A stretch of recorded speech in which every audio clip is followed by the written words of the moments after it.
Sí. Hola Marcos, bienvenido. ¿Puedes quitar el mute del micrófono?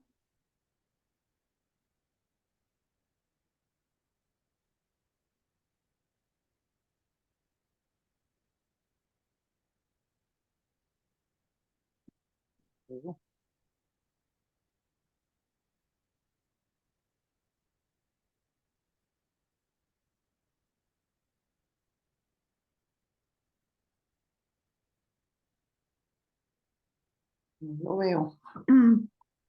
¿Qué no ves, Helen? Marco. Está como sin video Ok. con el- Sí, ya. y con el micrófono apagado.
3 minuticos. Sí.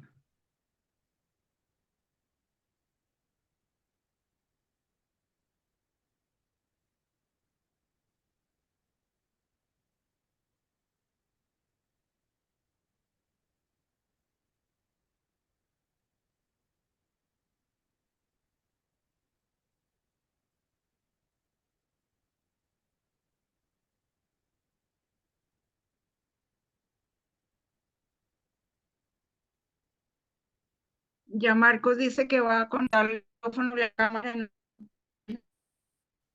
No se te oyó bien. Que Marcos dice que en un minuto conecta el micrófono y la cámara. Ok, perfecto. Bueno, falta 2 minutos. Ajá. Ya casi, ya casi. Y hay que hacerlo, cuando se conecte hay que hacerlo co-host para que Yo creo que él pueda ya usar. está, co-host. Ya Me está, yo es que pareció. de aquí no veo.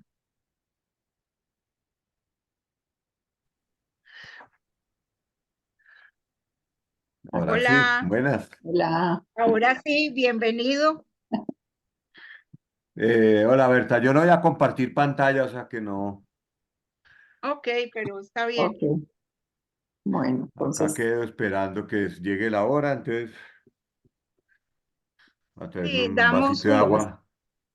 Sí, ya, ya estamos vengo. sobre. Ya, ok. Ok. faltan 2 minutos y no comenzamos antes de la hora en punto. Pero igual, bienvenidos a todos.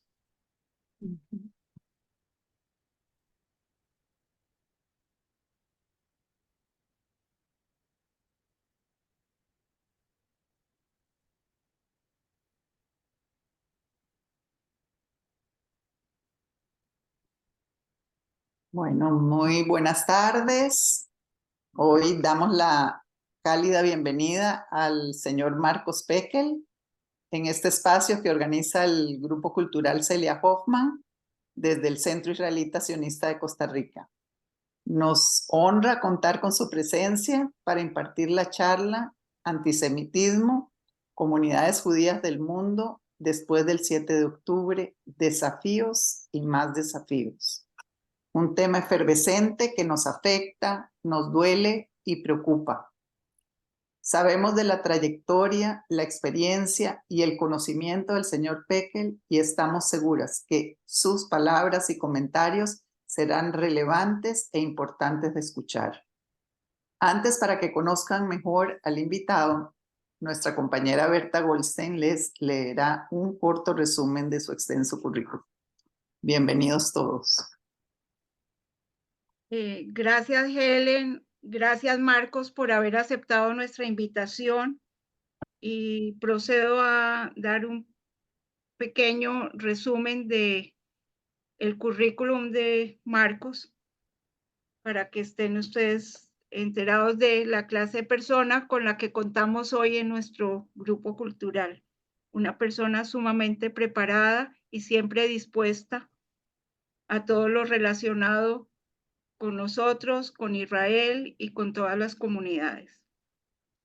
Marcos David Pekel, sus estudios superiores, el primero fue de pregrado de Ingeniería Electrónica en Israel en el Institute of Technology, el Technion, en Haifa en 1980. Maestría en Ingeniería Electrónica en McGill University en Montreal, Canadá, en 1985. Curso de actualización en Relaciones Internacionales en Oxford, 2012. Actividades académicas. Profesor y catedrático en la Universidad del Rosario desde el 2015 a la fecha. Academia Diplomática de la Cancillería de Colombia del 2011 al 2022. Columnista de Asuntos Internacionales en el diario El País desde el 2007 y en el diario El Espectador desde el 2009. Autor de gran cantidad de artículos acerca de asuntos internacionales, procesos de paz, terrorismo, Medio Oriente, diplomacia, religiones y afines. Director ejecutivo de la Confederación de Comunidades Judías de Colombia desde el 2010 hasta la fecha. Miembro del Comité Ejecutivo del Congreso Judío Mundial. Comisionado de Combate al Antisemitismo del Congreso Judío Latinoamericano. Entre otros, ha recibido los siguientes premios. Galardonado con la Orden de San Carlos, grado Comendador, por la Cancillería de Colombia en agosto del 2022. Galardonado con el Premio Excelencia a la Docencia, Universidad del Rosario, noviembre del 2023. Galardonado por el Senado de la República por la labor interreligiosa en el 2022. Galardonado con la medalla Brigadier General Ricardo Charri Solano por el Ejército Nacional por la labor docente 2016. Galardonado con el premio Cicla en Israel por su activismo en favor de la comunidad judía de Israel. En la lista de los 40 líderes judíos latinos pro-Israel más influyentes por Jewish National Syndicate. Y en fin, muchas otras cosas más, pero no les quito más tiempo y le cedo la palabra a Marcos para que converse con nosotros en la tarde de hoy. Marcos. Bueno, muy buenas tardes a todos. Gracias por esa presentación, Berta. Llevamos meses preparando esta charla, cuadrándola, programándola. A Helen, pues muchas gracias por su presentación, a la comunidad de Costa Rica, a todos los que están aquí, algunos amigos de Colombia también están acá presentes en esta charla que vamos a dar hoy. Y me acabo de enterar, Berta, que usted es tía de una de mis no solo mejores amigas, sino gran colaboradora y amiga de verdad, Lisa Cohen, quien también se encuentra presente en esta charla. Esto no lo sabía sino hasta hace un minuto que Lisa me hizo caer en cuenta. Como decía ella, el mundo del shtetl es un mundo pequeño, pero Es un bueno. mundo pequeño. Al Sí, fin todos somos familia. sí. Bueno, eh, la verdad, pues el tema de la conferencia es bastante amplio. La verdad que la situación que estamos viviendo desde octubre 7 es una situación muy compleja. Eh, Nosotros, la mayoría de los que estamos acá, seamos judíos o no judíos en esta charla, hemos estudiado la historia judía y hemos estudiado capítulos de la historia judía, hemos estudiado capítulos buenos, capítulos malos, sabemos que existieron las cruzadas, sabemos que existió la Inquisición, sabemos que existió la expulsión de España, también sabemos el Holocausto. Y siempre lo estudiamos como episodios que nos tocaban, como parte de nuestra memoria histórica. Desde el 7 de octubre nosotros estamos viviendo uno de esos episodios. Nosotros somos la generación que nos tocó vivir el 7 de octubre, que pasará a la historia del pueblo judío como uno de esos episodios que hacen parte de la memoria histórica por generaciones y que nos han mantenido a nosotros como lo que somos, como un pueblo especial, diferente como el pueblo judío. Y todo lo que ocurra dependerá de nosotros. De, ya este es un episodio que nosotros estamos viviendo. Aquí estamos viviendo cada día distinto, cada día diferente. Aún no ha terminado. Y, eh, y es la verdad, nos ha puesto a nosotros, a los judíos, a prueba. Y hemos visto muchísimas cosas que realmente hacen este episodio, como les digo, un episodio muy particular, muy complejo de la historia nuestra. La historia nuestra, como tuvo varios hitos o parteaguas, como les gusta decir a los españoles, este es otro de ellos y nosotros estamos ahí viviéndolo, siendo protagonistas. Todos nosotros y cada uno de nosotros somos protagonistas de esta historia. Uno de los quizás temas que más llama la atención eh, es que el 7 de octubre los judíos y Israel nos volvimos uno para nosotros, pero también para los no judíos. De pronto en algún momento había personas que decían, bueno, Israel es Israel, nosotros las comunidades judías somos distintas, sí podemos apoyar a Israel, pero estamos viviendo acá, qué sé yo, en Costa Rica, en Inglaterra, en Canadá. El 7 de octubre nos pegó de una manera intuitiva, espontánea, el vínculo de las comunidades con Israel de una forma muy fuerte, muy simbiótica, pero también para los no judíos, que nos empiezan a ver a nosotros de la misma forma que ven a Israel. Y si Israel es genocida, nosotros somos genocidas. Si Israel es asesino de niños, nosotros somos asesinos de niños. Si Israel está bombardeando hospitales, pues nosotros también estamos bombardeando hospitales. Entonces, es fascinante cómo ese fenómeno que sea de manera espontánea, no es que alguien pensó y decidió hacerlo así. Espontáneamente, nosotros los judíos, después del 7 de octubre, y he visto o sea, siempre existen, somos el pueblo judío, pero muy poca disidencia en el hecho de que para nosotros, en este momento, nosotros y Israel somos uno y para los no judíos también. Y eso trae cosas buenas y trae riesgos que son los que nosotros estamos viendo. Quisiera irme un poco más para atrás, porque las manifestaciones de antisemitismo que hemos visto son tantas, son tan absolutamente absurdas también. Es increíble que lo que se vale para cualquier otra minoría no se vale para los judíos. Lo que está mal hacerle a otras minorías está bien hacerle a los judíos. Es casi que inexplicable.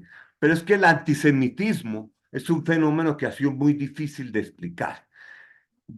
si nosotros fuimos deicidas por casi 2000 años, si los judíos en el año 500 y en el año 1000 y en el año 1500 éramos los asesinos de Cristo, esos judíos que nacieron 1500 años después eran también asesinos de Cristo. Vaya usted, explique eso, cómo se explica esa acusación que se le pegó a un pueblo como el nuestro y no se le pegó a ningún otro pueblo, ni a ninguna otra minoría, ni a ningún otro colectivo en la historia.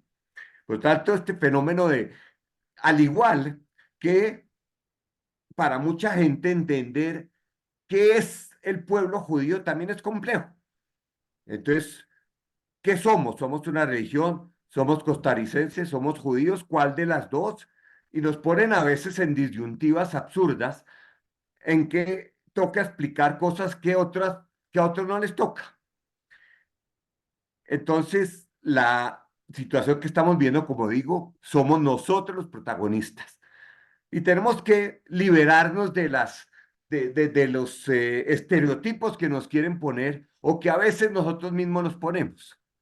Y enfrentar esto sin ambajes, sin estar a la defensiva, porque no nos va a servir para nada. El siglo de antisemitismo que se reinventó a medida que quizás nosotros como pueblo, inicialmente más enfocado en la religión, luego después de la ilustración judía, de la ilustración del siglo XVIII, cuando nosotros nos volvimos un pueblo mucho más anárquico, como somos un pueblo anárquico realmente, nunca tuvimos jerarquías, pero en el momento en que la ilustración nos transformó a nosotros, la ilustración es un fenómeno europeo, pero creo que en el judaísmo sefaradí también se dio de una forma quizás menos, más normal. Empezamos a ser un pueblo y quisimos integrarnos a la sociedad, empezamos a proveerle al mundo personajes como Einstein, como Freud, que son esos judíos universales, producto de la ilustración judía, en que también llevó a que los antisemitas tuvieron que reinventarse. Ya no era el hecho de que estos judíos no quieren creer lo que nosotros creemos, no quieren ser cristianos. Ahora ellos dicen que son judíos, pero mantienen una observancia limitada. Eso como que nos movió el piso de nuestro antisemitismo, tenemos que transformarlo. Entonces el antisemitismo te transforma a una persecución religiosa, a una persecución eh, étnica, la misma definición de Hitler, de judío, no era el que profesaba la fe judía, no, era el que tenía un abuelo judío, así ya no fuese. Así fue sacada Edith Stein de un convento judío en Holanda y enviada a Auschwitz, porque sin ella ni siquiera saber, era una católica, era una monja. Entonces, a medida que nosotros también como pueblo nos adaptamos quizás a la modernidad como un pueblo adaptador, como un pueblo líder, como un pueblo que también hemos vivido grandes periodos de prosperidad, el antisemitismo se reinventa y quedamos en una relación de una complejidad única que no la tiene que enfrentar ninguna otra minoría. No la tienen que enfrentar las personas de raza negra, no la tienen que enfrentar los indígenas, no la tienen que enfrentar los aborígenes, las personas de raza amarilla, ni los gays, ni nadie. Solo a nosotros nos toca manejar unas complejidades en que hacen que cuando se promueve o se protege a las minorías, pues los judíos no somos. Cuando se protege a cuando se busca defender la libertad de expresión, pues a nosotros no nos toca, porque si nosotros, usando la libertad de expresión, hablamos bien de Israel, nos atacan de otra forma, nos atacan de racistas, algo que no se diría contra personas que están defendiendo a otra minoría. Entonces, como digo, y eso es un privilegio, pero nos toca movernos en un mundo muy complejo, en definiciones que chocan con quizás juicios que existen para otros grupos, para otras minorías, para otros pueblos. Si todos los pueblos del mundo tienen derecho a su autodeterminación nacional y los judíos no, ¿cómo lo explicamos? Entonces nos dicen que somos una religión, pero entonces, ¿cómo así que somos una religión si nosotros asesinamos a Cristo y no aceptamos el cristianismo? Entonces nosotros no podemos permitir que los otros nos definan. Tenemos que nosotros definirnos como personas, como pueblo, como colectivo y no aceptar que a nosotros, por ejemplo, nos ataquen de doble lealtad. Pues sí, yo soy colombiano y soy judío. Pero ¿cómo así? Usted apoya a Israel, si apoyo a Israel y apoyo a Colombia, sí, pero eso es doble lealtad, no es doble lealtad, pero nos cuesta a veces, porque nos están tratando de encasillar y nosotros tenemos que evitar que nos encasillen, tenemos que evitar que nos pongan contra una pared a escoger entre dos alternativas malas, pero para ellos las únicas que hay.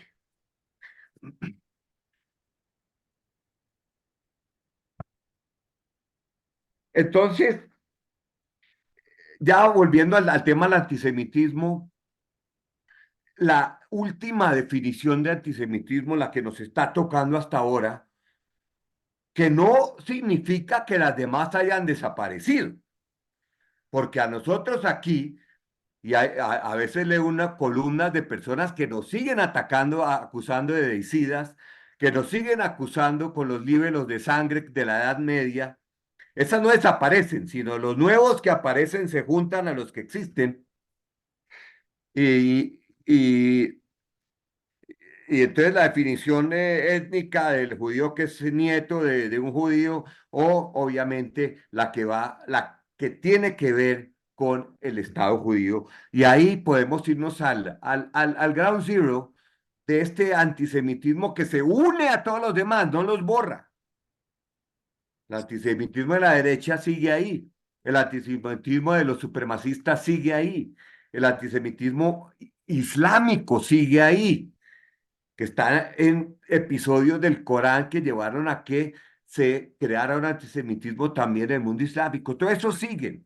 El nuevo es el que se agrega. Y el que se agrega nació en Durban 2001, en la Conferencia de Naciones Unidas contra el Racismo. En esa conferencia del 2001 contra el racismo en Durban, Sudáfrica, la primera conferencia que organizaba Naciones Unidas contra el racismo. Justa, buena la intención, eh, una cuenta pendiente quizás, y se hizo en Sudáfrica, quizás el lugar más emblemático para hacerla. Y en la cumbre del racismo eh, terminó no siendo una cumbre contra el racismo, no siendo una cumbre para reivindicar a las personas que sufrieron el tráfico de esclavos, sino se convirtió en un linchamiento del Estado judío y del pueblo judío. Ahí fue donde salió a la palestra ese antisemitismo que ya estaba por ahí dando vueltas, pero aquí hizo su presentación en sociedad, ese antisemitismo en que el odio al Estado judío se confabulaba con el odio al pueblo judío, con el odio a la nación judía, con el odio a la religión judía.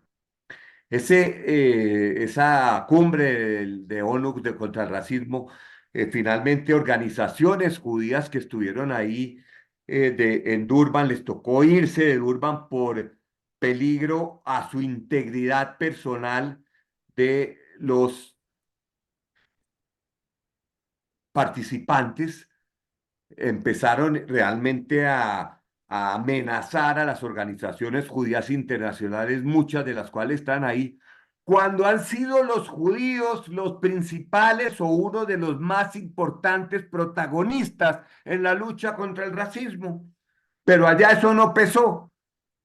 Allá era otra vez las consignas: muerte a los judíos, muerte a Israel, Israel Estado apartheid, que eso en Sudáfrica pesa mucho. ignorando hechos clarísimos, como que el señor Martin Luther King caminaba con el rabino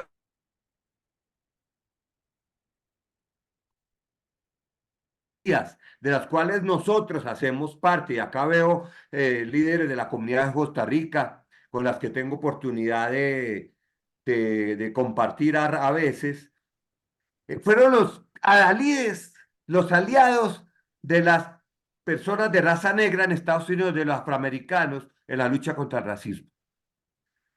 Se olvida que cuando Nelson Mandela fue capturado en Sudáfrica, en una finca, capturaron a 11 personas. 6 eran de raza negra, miembros del Consejo Nacional Africano, compañeros de Mandela. Los otros 5 eran blancos y los 5 eran judíos, uno de los cuales era el dueño de la finca donde se había reunido. Entonces, a nosotros, que estuvimos al frente de la lucha por los más necesitados contra el racismo, después nos acusaron de racistas. ¿Por qué? Porque sí, porque contra nosotros todo se vale. Entonces, se ignoran los hechos, se alteran los hechos donde nos quieren poner y no podemos dejar que se nos defina de esa manera.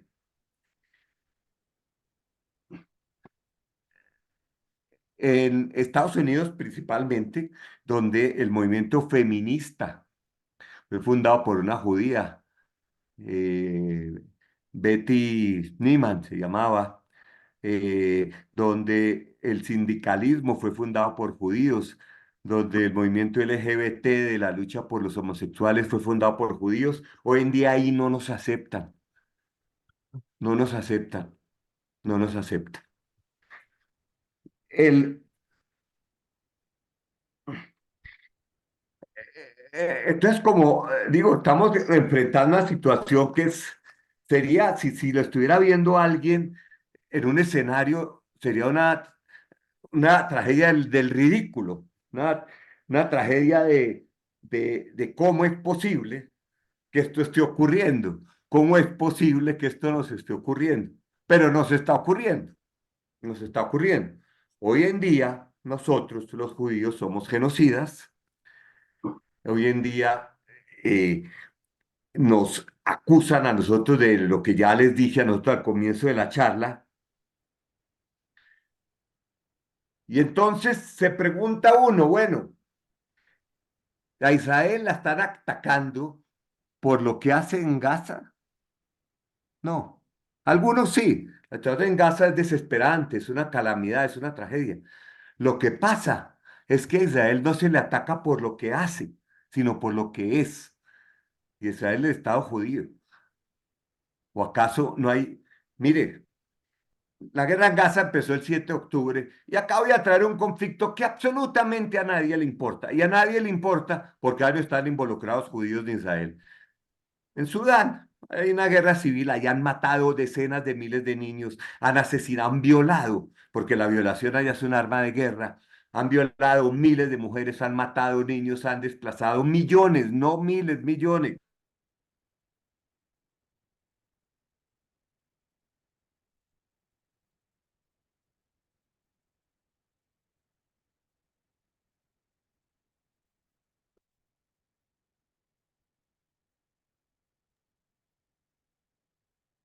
Marcos, dejamos de escucharlo. Algo pasó en el... Marco,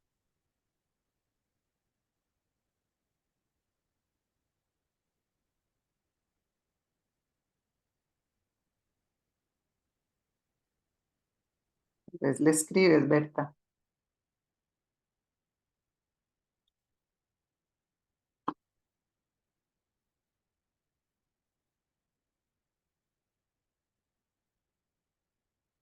Bueno, ¿ahí me están oyendo?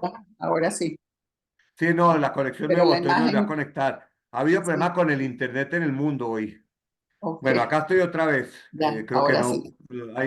Sí, ok, bueno, acá Ya, vuelvo otra vez. ok. Eh, entonces, eh, no se le ataca por lo que hace, sino por lo que es. Estaba dando un ejemplo de muchos que más puedo dar. Y eh, entonces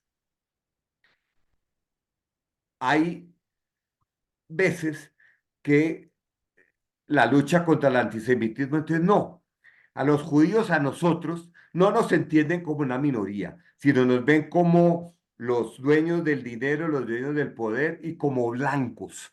Nosotros somos los más privilegiados entre los blancos, así nos ven. No nos acepta como una minoría. Y cuando finalmente el gobierno de Estados Unidos, para hablar de un caso, y ahorita voy a aterrizar un poco más la charla a nivel regional, decide crear o hablar de antisemitismo, entonces lo pega con islamofobia y yo no acepto eso. El antisemitismo no puede estar pegado con la islamofobia. Lo quieren hacer para parecer políticamente correctos. Y no es cierto, no es cierto, para nada. Yo no digo que no exista la islamofobia, claro que sí existe, pero el fenómeno del antisemitismo es muy diferente. El fenómeno del antisemitismo está lleno de arbitrariedades, está lleno de falsedades, está lleno de tergiversaciones, está lleno de prejuicios, está lleno de prejuicios. Y esos prejuicios que se han construido durante 2000 años no van a desaparecer de un momento a otro. Porque si fue algún católico, San Juan Crisóstomo quizás, el que nos acusó a nosotros de deicidas, fue Martín Lutero, el que con su libro de los judíos y sus mentiras estableció el antisemitismo claramente en la Europa del Norte, la que finalmente llevaría al Holocausto. Entonces, 2000 años de eso no se borran porque nació Israel, ni tampoco, y esto es muy feo decirlo y muy duro decirlo, no se borran porque haya habido un holocausto. Y me puse a pensar, ¿por qué el 7 de octubre no fue la primera guerra en Gaza? ¿Ha habido otras? ¿Por qué el 7 de octubre generó semejante estallido de antisemitismo el mismo 8 de octubre? Y la respuesta que tengo, y puede ser controversial, es porque nos vieron débiles. Nos vieron débiles. Nos vieron débiles, entonces podemos ir y arrasar con ellos ahora. Ese poder judío que quizás le teníamos no es tal, no existe, y es el momento de campaña. Porque en las guerras anteriores de Gaza, donde también hubo enfrentamientos, también hubo civiles palestinos muertos, lo cual siempre lamentamos nosotros, Israel no tiene como objetivo matar palestinos, pero esta vez, el 7 de octubre, lo que ocurrió, cómo ocurrió, dónde ocurrió, nos vieron débiles, nos percibieron débiles. Y puede ser un contrasentido, pero la historia está lleno de eso. Al que le ven débil, y más en el Medio Oriente, más en el Medio Oriente, nos vieron débiles. Y entonces podemos caer. Así pudo un profesor de Cornell el 8 de octubre decir que it was exhilarating ver lo que estaba haciendo Hamas de asesinar, matar, violar, quemar y matar a los niños, a los jóvenes en el concierto de música. Quizás la posibilidad. Y se nos empezaron a resquebrajar ciertas cosas, sin duda. Lo que vimos en Estados Unidos no es nuevo. El Israel Apartheid Week que existe en las universidades en Estados Unidos hace 20 años. Desde precisamente Durban. Desde Durban 2001 y desde el 2005, cuando los palestinos comienzan el movimiento completo por el apartheid, por el BDS, por el boicot. El Israel Apartheid Week que existía en las universidades de Estados Unidos siempre. Y siempre había promoción del boicot. Eso siempre estuvo ahí, pero no cogía fuerza, era marginado por las mismas autoridades de la universidad.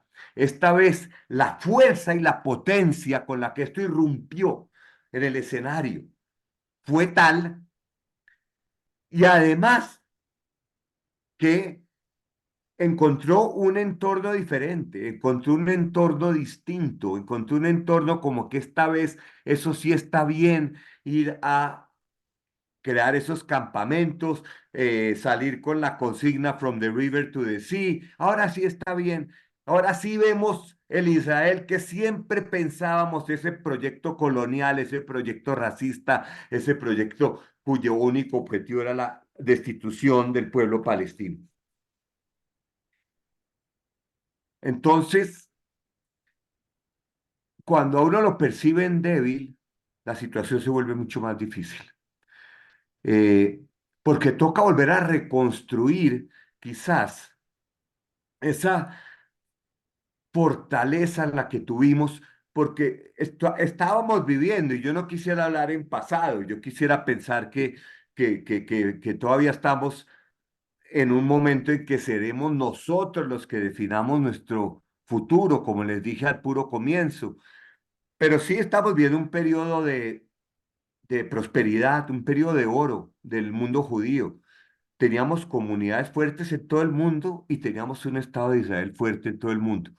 Teníamos, pertenecíamos realmente en casi todos los países a la clase media alta, con algunas excepciones. Nos ayudábamos mutuamente. Cuando fue la crisis del corralito en Argentina, en que 40.000 a 50.000 judíos cayeron en la pobreza extrema, el Joint en Estados Unidos movilizó ayuda para ayudar, valga la redundancia, a todos esos judíos y recibieron muchísima ayuda.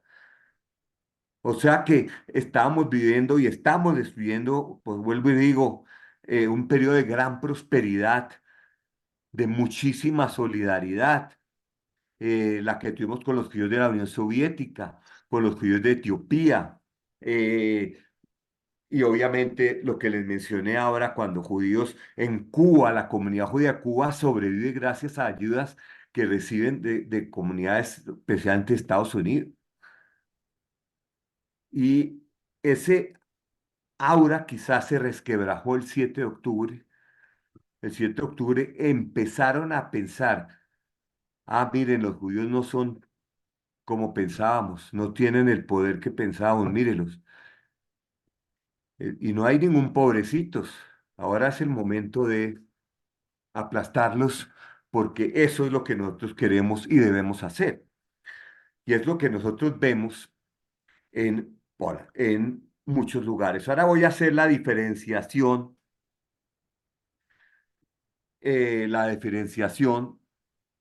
acá, antes de entrar al tema regional. Entonces me pregunto, ya que me pregunta aquí mi amiga de toda la vida, mi amiga del alma, Jacqueline Shapiro, ¿y Netanyahu qué? Sí, si nosotros vamos a salir mañana a criticar a Netanyahu en público, entonces van a decirnos, mire, ahí está el buen judío. ¿Y qué vamos a ganar con eso?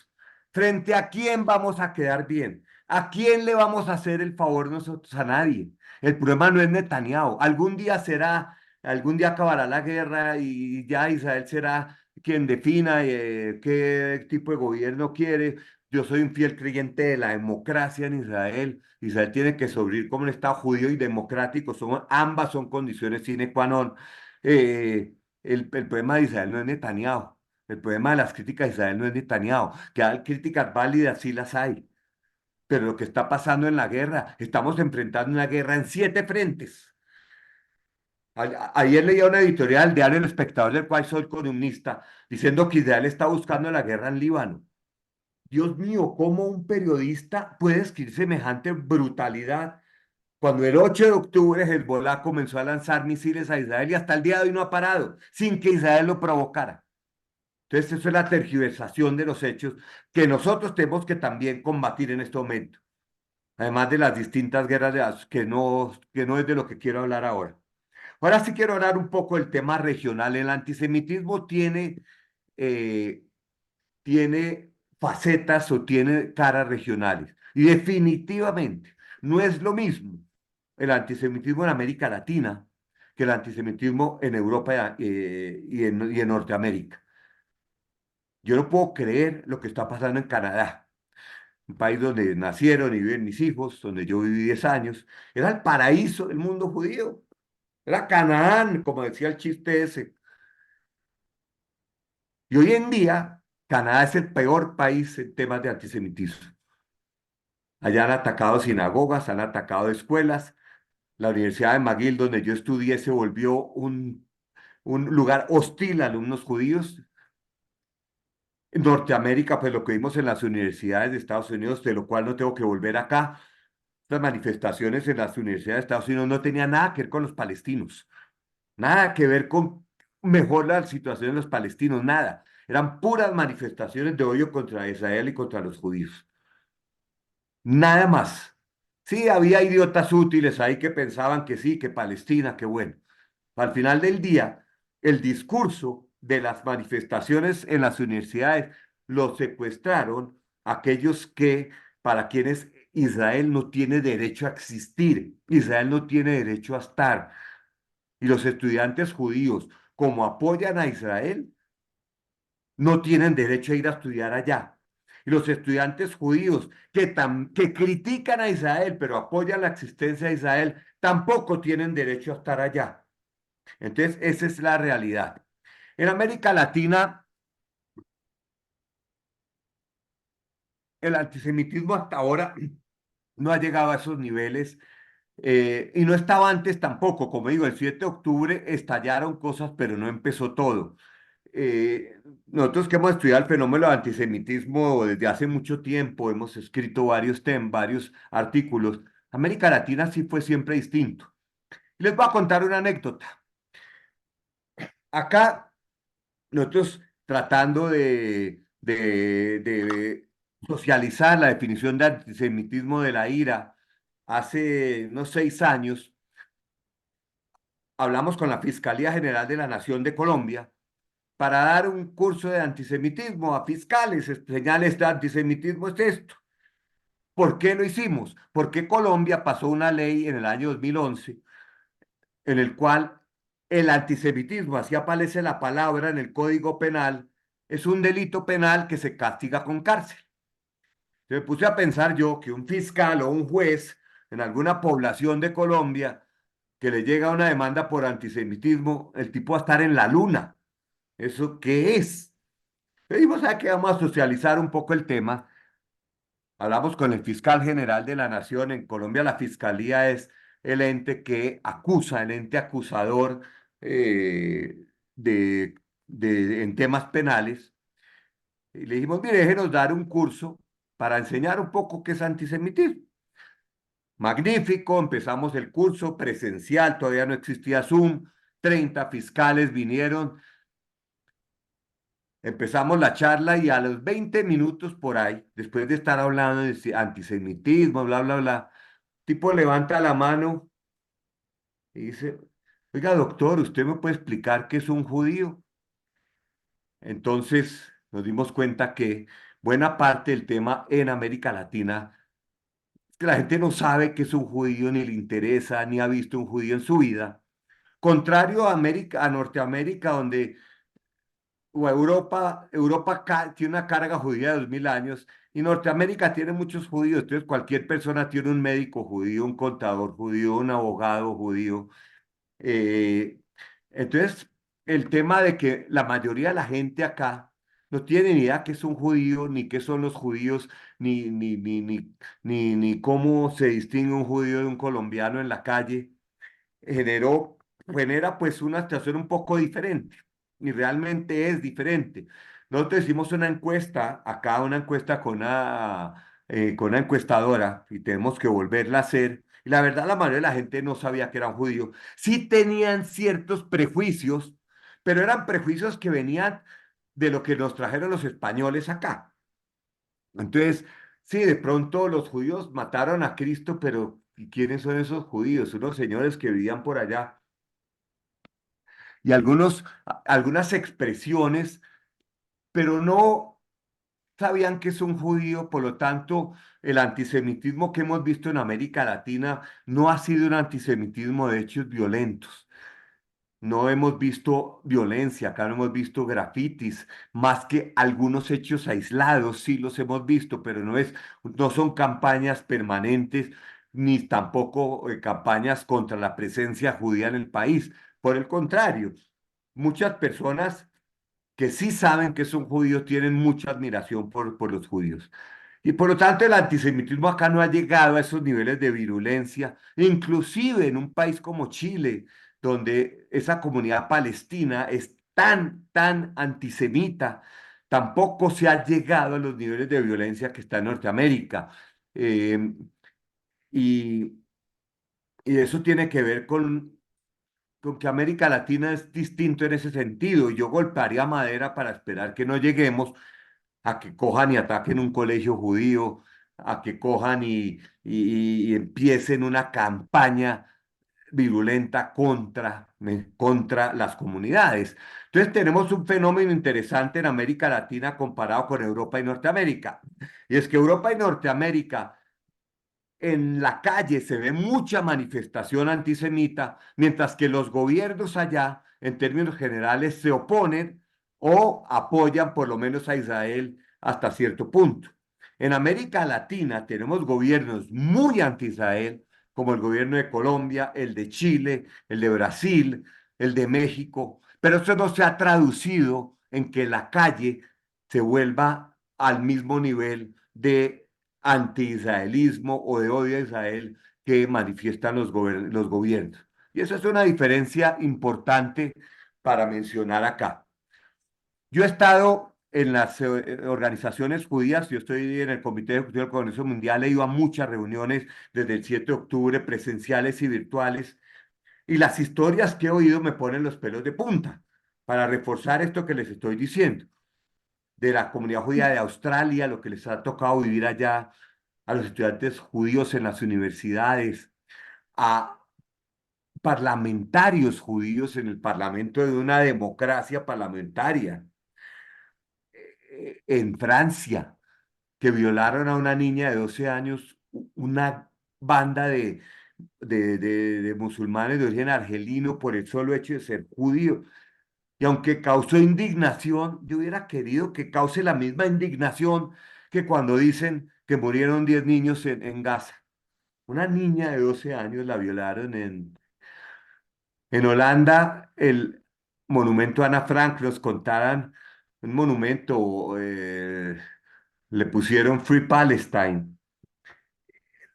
No quería en esta charla hablar de estadísticas, las tengo todas, pero para decir que el antisemitismo ha crecido 100.000% o 50.000%, esas estadísticas ustedes las han podido ver en otros lados. Quiero tratar de entender y explicar el por qué y cuáles son las causas.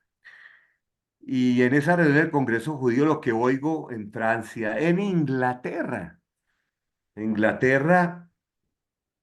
las manifestaciones semanales, la de la semana pasada, 500.000, 300.000, 200.000, cualquier número de miles de personas que salen en las calles de Londres, que ahora las están tratando de restringir porque tienen temor que esas manifestaciones terminen realmente en hechos de violencia contra las comunidades judías. Las consignas son From the River to the Sea, Palestine, Palestina, Israel es un proyecto colonial, Israel es un estado aparte. Cada semana en Londres y en Inglaterra hay 300.000 judíos, la tercera comunidad judía más grande de la diáspora. En América Latina no tenemos esas historias para contar. Los hechos han sido muy aislados. Por cualesquiera que sea la causa, esa es la realidad. Eh, en Bélgica, es, es, la cuna del antisemitismo en Irlanda.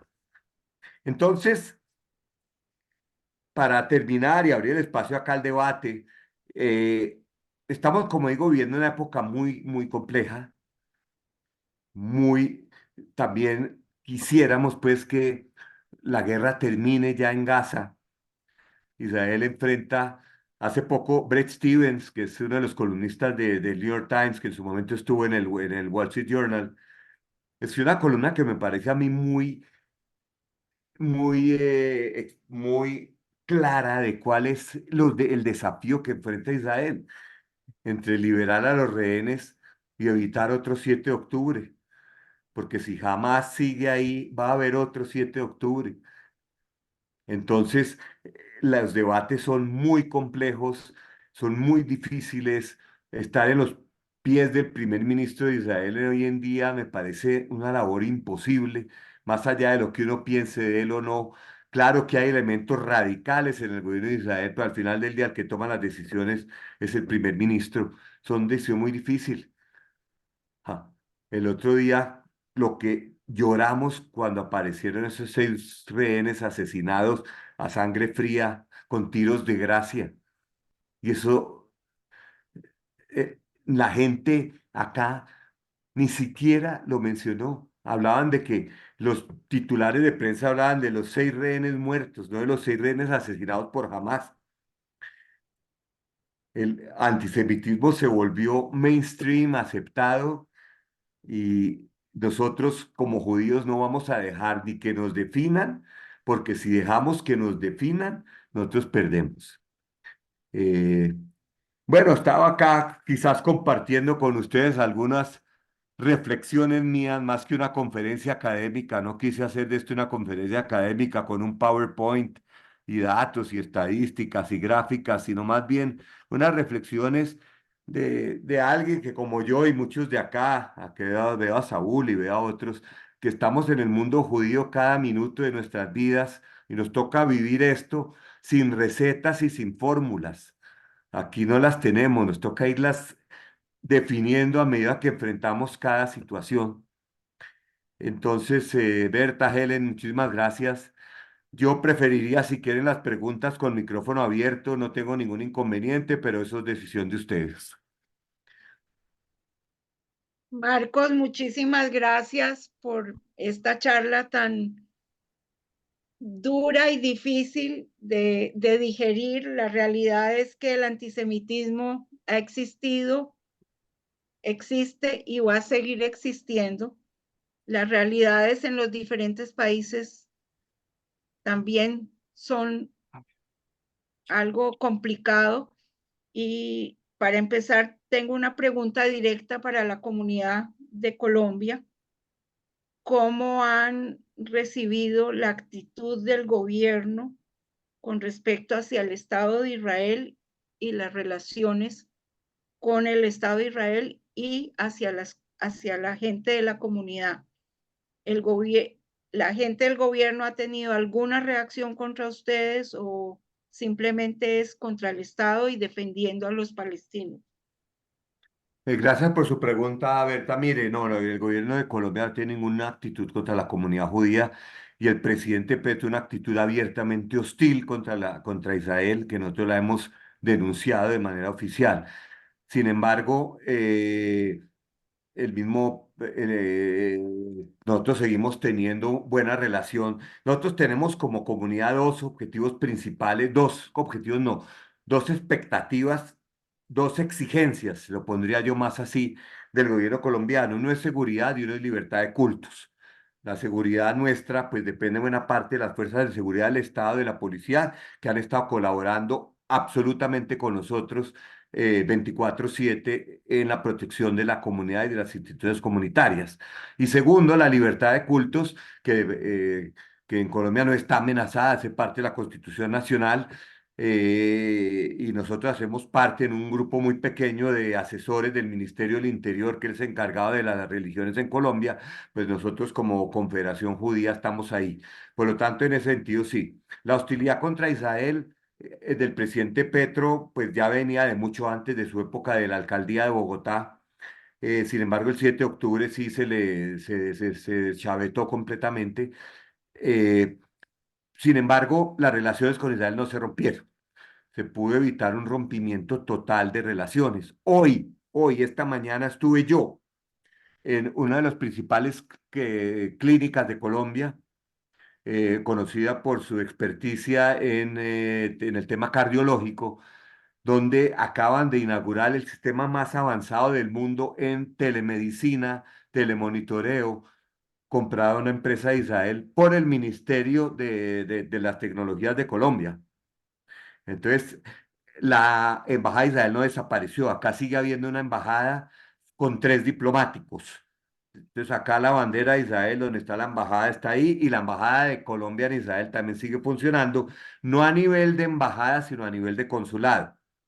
Pero hay relaciones comerciales, siguen se afectaron algunas, siguen otras, y tenemos entonces una presencia diplomática de Israel acá muy importante para nosotros, porque cuando hacemos nuestros eventos comunitarios, como ayer que celebramos los 50 años del Rabino Alfredo Golbit acá, tuvimos a la Embajada de Israel ahí presente en primera fila, como siempre hemos tenido. O sea, no hubieras podido ser mucho peor. Eh, y por lo demás, pues como digo, como comunidad nos sentimos incómodos con la situación, nos genera sí, incomodidad, ansiedad, pero en lo otro que les dije, pues aún tenemos diálogo con las entidades del Estado que son las más relevantes en lo que a nosotros respecta. Gracias. ¿Hay alguna otra pregunta de alguien? Levanten la mano. Ah, hay una Acá pregunta. hay una pregunta en el chat. Sí. ¿La puedes leer o...? Sí.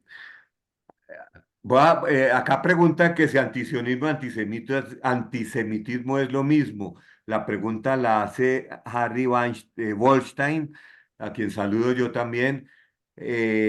Voy a parafrasear a Jana Merí. Jana Merí fue uno de los sobrevivientes de Auschwitz que después vivió en Australia, y él dijo: el antisionismo contiene tanto el antisemitismo como las nubes contienen las tormentas. Es decir, no se puede separar. Para mí, hoy en día no existe ninguna diferencia tomando una clara definición de antisionismo. Si usted critica a Israel, si usted acusa a Israel de lo que quiere, hacer no es antisemitismo. Y nosotros mismos tenemos la obligación de proteger la palabra antisemitismo. Si nosotros la usamos en demasía, si exageramos su uso, le quitamos su significado. Para mí, antisionismo significa no reconocer el derecho del pueblo judío a su Estado, y eso es antisemitismo. Antisionismo no es criticar a Israel, antisionismo no es criticar a Netanyahu, antisionismo ni siquiera no es acusar a Israel de estar haciendo, qué sé yo, con los palestinos. Eso no es antisionismo. Simplemente antisionismo es no reconocer el derecho del pueblo judío a su Estado, y eso sí es antisemitismo, porque como todos los pueblos del mundo tenemos este derecho. Creo que la frase de Ana Merí es bien contundente en esto, y hay personas que se definen como antisionistas sin saber qué es lo que están diciendo, pero quieren aparecer como antisemitas políticamente correctos. Y como hoy en día ser antisionista se vale, pero ser antisemita quizás no tanto, entonces te disfrazan con esa careta. Entonces hay que quitárselas. Marcos, don Enrique Álvarez tiene una pregunta y Saúl Guayle, primero don Enrique, ¿puede quitar el mute de su micrófono? Ajá, sí. Buenas tardes, muchas gracias. Vea, es una pregunta, pero tengo dos temas que van ligados uno con otro.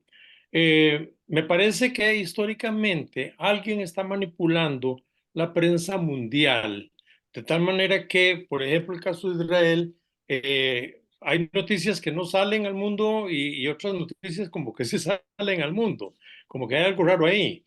Hay una manipulación extraña. Entonces, hay gente que odia, y voy con el paralelismo, odia a Estados Unidos y odia a Israel. ¿Por qué? Porque sí, nada más porque sí. Y entonces, como que hay una manipulación de los medios de comunicación. Entonces, paso a la segunda parte. La invasión del 7 de octubre, es pregunta, casi que afirmación. Eh, Rusia le ordenó a Hamas a través de Irán que invadiera Israel. ¿Para qué? Para distraer la atención mundial de la carnicería que está haciendo Rusia en Ucrania. Esa es la pregunta. Ok. Bueno, yo voy a contestar brevemente. Además, yo esa teoría conspiratoria de Rusia no me la creo, la verdad. Yo no creo tampoco que Rusia tenga tanta influencia sobre Hamas. Eh, hay que tener cuidado también cuando se analiza Hamas. pero yo pensaría que tiene más que ver con el acercamiento que se está dando entre Israel y Arabia Saudita en aquel momento, como una continuación de los acuerdos de Abraham, que Irán sí pudo haber manipulado a Hamas, y creo en eso sí creo yo, que Irán sí le ordenó a Hamas atacar para descarrilar el acercamiento entre Israel y Arabia Saudita, que hubiera sido un golpe geopolítico para Irán. La posición de Rusia es ambigua, no es tan clara, a pesar de que vemos a Rusia como amigo de Irán, no lo podemos ver como enemigo de Israel todavía. Me parece que hay mucho diálogo por debajo entre Israel y Rusia y mucha colaboración también, porque tienen enemigos comunes. Creo que Rusia siempre será Rusia, un país indescifrable. De los medios, pues sí, los medios están ahí. Yo no hablaría de que hay una manipulación. Pienso que los medios nos están dando muy duro. Ayer salió un informe que la BBC violó sus propias reglas en más de 1.500 veces informando sobre Gaza, usando expresiones que las mismas reglas de la BBC decían. Eh, y eh, medios como la BBC, como CNN, pues mantiene una línea editorial muy crítica a Israel desde hace mucho tiempo. Y cuando ocurren situaciones como esas, esa línea editorial se exacerba. Recordemos que CNN, buena parte de CNN es dueño de Qatar. Eh, por otro lado, también tenemos medios que, que a veces hacen críticas a Israel que podemos verlas como justificadas, así no estemos de acuerdo con ellas. Yo no considero que el New York Times sea un periódico antisemita para nada. Es un periódico muy crítico de Israel. Eh, con los medios nos toca a nosotros, creo que nos hemos quedado cortos, Israel, en establecer una estrategia de no estar siempre a la defensiva, que me parece que es lo que hacemos. Pero usted lo plantea y plantea la pregunta sobre la cual no tengo respuesta. Yo no creo que haya una gran conspiración de medios, pero sí los medios son hostiles a Israel porque tienen una visión influenciada por la izquierda. No quiero vilificar a la izquierda totalmente, pero sí influenciado por la izquierda. Pero por otro lado, escribí una vez una columna que se llamaba Israel, el Waterloo y la izquierda. La izquierda nunca pudo con Israel. Y como esos medios son de izquierda, pues nos dan muy duro.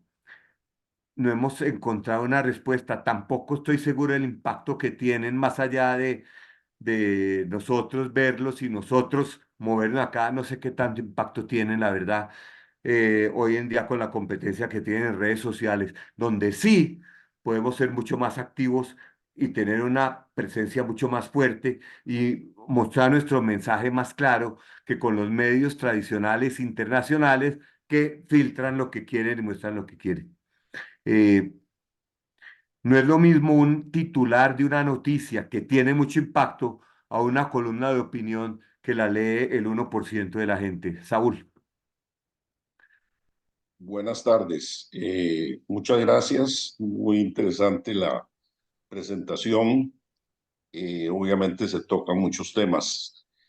Voy a ver si puedo abreviar o resumir. En primer lugar, quisiera enfatizar y respaldar y darle la importancia, porque pasaste un poquito rápido sobre eso, pero lo señalaste muy bien y no siempre se señala, que hay que tener un enorme cuidado, hay que ser muy riguroso con el uso de ciertas palabras, conceptos, categorías. Por ejemplo, la de antisemita.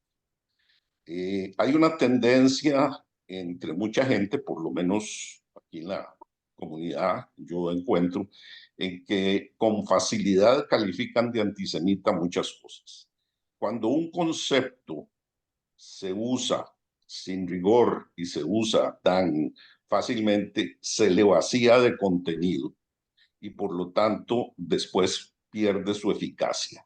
Y entonces ya cualquiera es antisemita. No solo con los judíos, pasó en el pasado, durante la Guerra Fría, unos llamando a otros fascistas y otros llamando a los unos comunistas y después entonces ya no, digamos, carecía de mayor importancia ese elemento. Ese es lo primero. Entonces me parece que lo dijiste y me parece que es muy importante. El otro concepto, que es un concepto muy controversial hoy en día y difícil, es el de sionismo y antisionismo. Yo me presento con mis amigos como sionista y entonces algunos se sorprenden. Yo tengo mucha relación con gente no judía, algunos de centro izquierda o hasta más allá. Seguimos manteniendo la amistad, podemos mantener diferencias, pero no hubieran esperado que yo me defina como sionista. Entonces, cuando yo les digo, sí, yo soy sionista, entonces algunas veces me preguntan, ¿y qué es el sionismo entonces? Y entonces, bueno, hay que dar algunas explicaciones, unas de carácter histórico, a veces un poco difíciles, complejas, e incluso hacer ver de que dentro del sionismo siempre hubo y todavía hay distintas corrientes ideológicas y políticas, y que lo que ellos adversan, y yo no digo que yo lo acepte o no lo acepte, pero pueden tener alguna base, es una determinada línea dentro del sionismo, pero que el sionismo como tal, y ya desde los años 70, ese debate lo teníamos en la universidad. En realidad, el sionismo puede caracterizarse como el movimiento de liberación nacional del pueblo judío. Y desde ese punto de vista, fue la Guerra Fría y la Unión Soviética la que lo deslegitimó, trató de deslegitimarlo, y posteriormente otros movimientos, otras ideologías, también especialmente el movimiento palestino más radical, se montó en esa línea para deslegitimar el sionismo. Pero creo que entonces, no voy a seguir para no quitar demasiado tiempo. Creo que nosotros tenemos que hacer un esfuerzo muy importante de estudio para poder hacer distinciones que son útiles, que son necesarias en la Asbará. La mayoría de la gente se mueve únicamente dentro del mundo judío y entonces se refuerzan unos a otros sin profundizar y sin tener argumentos más complejos. Creo que tenemos que estar preparados para situaciones más complejas y especialmente los jóvenes. Yo siento, oigo mucho en la comunidad, mis hijos no viven aquí, pero en la comunidad muchos muchachos llegan a las universidades sin estar preparados para poder rebatir, para poder discutir. No digo con los antisemitas ideológicos, ni con los extremistas, etcétera, etcétera, pero sí con personas que esta guerra en particular les ha causado muchas dudas, porque lo que ocurre es, nos guste o no nos guste, que lo que ven en las imágenes más que todo es la destrucción de Gaza y los miles de muertos, etc. Eso es, tenemos que entender que eso es lo que están viendo y eso tiene más fuerza que 1000 palabras. Eso impresiona terriblemente y eso es la enorme dificultad con la que nosotros tenemos que enfrentarnos.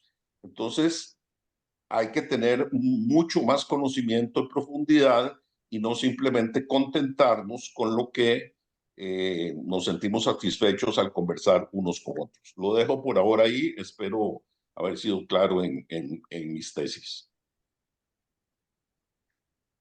Gracias, Saúl, por sus comentarios. Bienvenidos acá como parte del debate que estamos teniendo acá. Claro, debatir con las imágenes de Gaza es muy difícil.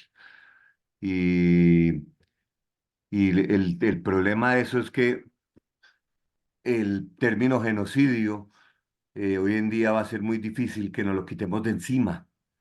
Eh, Así técnicamente Israel no esté cometiendo genocidio. Es más, Yo pienso que la Corte Internacional de Justicia, cuando finalmente falle sobre la demanda de Sudáfrica, no va a acusar a Israel de estar cometiendo genocidio, porque el genocidio es una definición técnica, tiene ciertos requisitos, pero igual las imágenes, como usted dice, más allá si son así o son estas otras, va a ser muy difícil. El daño reputacional de Israel va a ser muy difícil y muy complejo.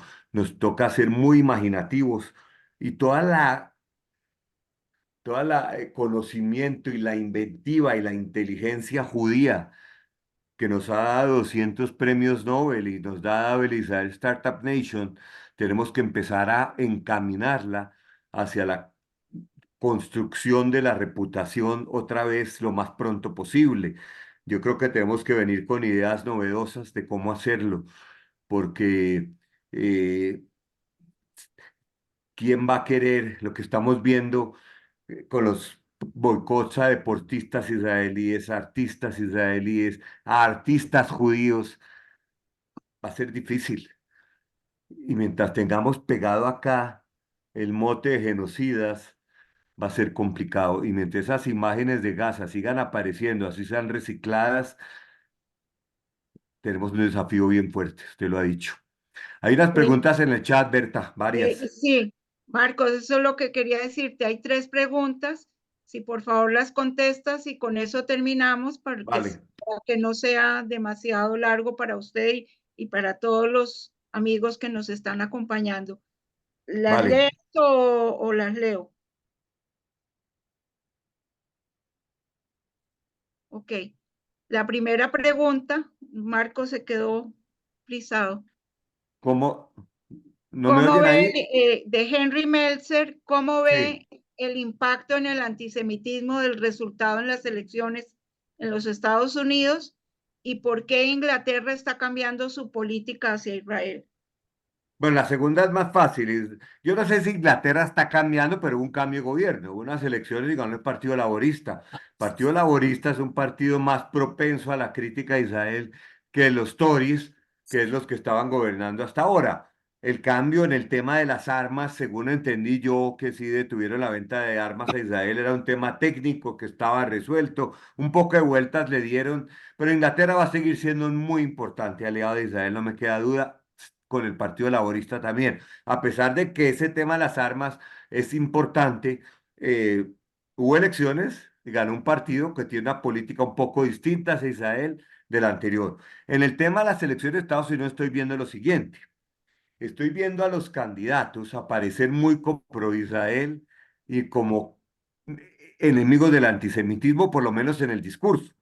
Eh, yo vi el discurso completo de Kamala Harris en la convención demócrata y su defensa de Israel fue impecable.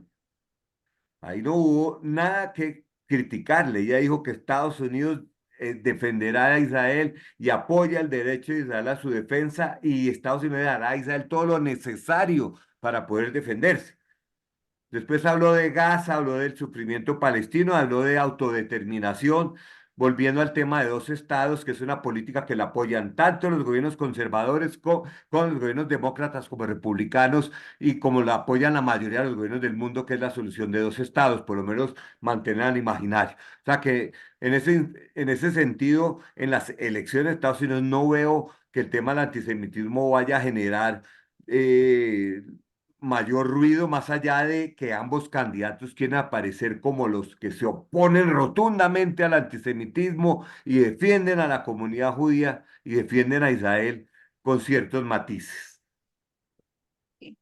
Eva pregunta, ¿a los países musulmanes del Medio Oriente no les conviene que Israel como país judío desaparezca? ¿Qué opinas de esta afirmación?